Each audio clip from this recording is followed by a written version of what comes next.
Hey, welcome back, fam. Thank you so much for being here with me, for continuing to be here with me. And if you're new, welcome. So this is going to be part 5 of, I think, probably the final piece of our demon series here, but maybe not. You can let me know if you want to hear more.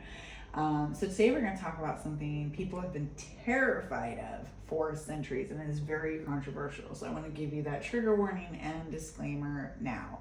We are going to talk about possession, real possession, or at least what people think it is and what it's not, okay? So remember to take what resonates and always use your own discernment. I am sharing with y'all what Spirit has shown me, okay?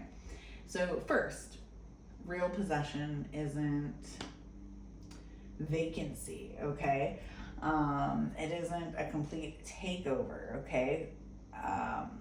It isn't an entity forcing its way in. It's what happens when a person has checked out emotionally, spiritually, psychologically, and left that door open. Entities don't just, overpower people. People abandon themselves first, okay? Now, that happens only when there is a void, okay? So trauma, addiction, chaos, they create kind of like an empty room. And so a person becomes vulnerable when they're, constantly disassociating, in severe trauma, numbing themselves, using substances heavily, chronically disconnected, emotionally fragmented, okay? These states make someone energetically absent. And nature, physical or spiritual, hates a vacuum, okay?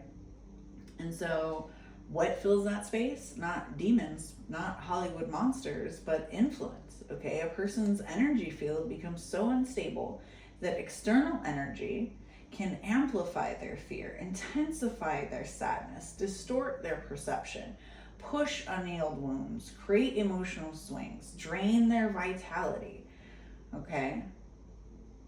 But spirits don't force, they respond. So let's be real. No spirit, no entity, no demon has the authority to override your soul's contract. And you need to know this. They can whisper into wounds, they can poke at your pain, they can mirror your shadow, but they cannot replace you. They cannot push you out. They cannot enter, so to speak, a sovereign soul. The only time a person loses control is when they step back first. And even then, what steps forward isn't necessarily a demon. It is usually a protector part, a shadow self, a survival personality, an emotion with teeth, or an energetic static that aligns with their trauma. Now, when someone switches suddenly, that's not necessarily possession, okay? It's fragmentation. And entities don't want sovereign people. They want chaos.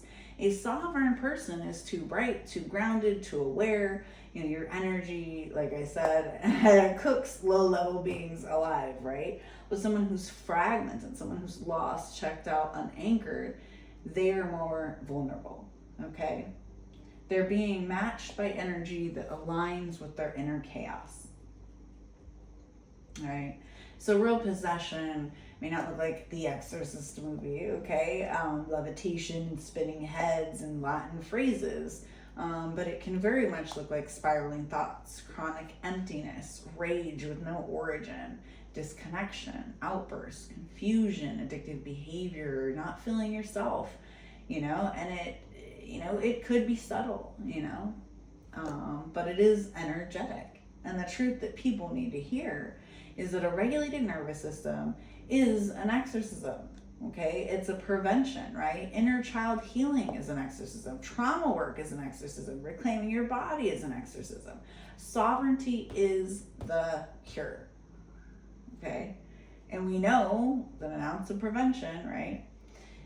Why you can't be possessed and never will be, right? And affirm that with me. You don't leave your body, right? You're not going to abandon your soul. You stay present even in pain. Your energy is structured. Your field is coherent. You walk both in light and shadow. You're not afraid of shadow. Entities don't approach you as prey. They approach you with respect. That is the alignment we want, right?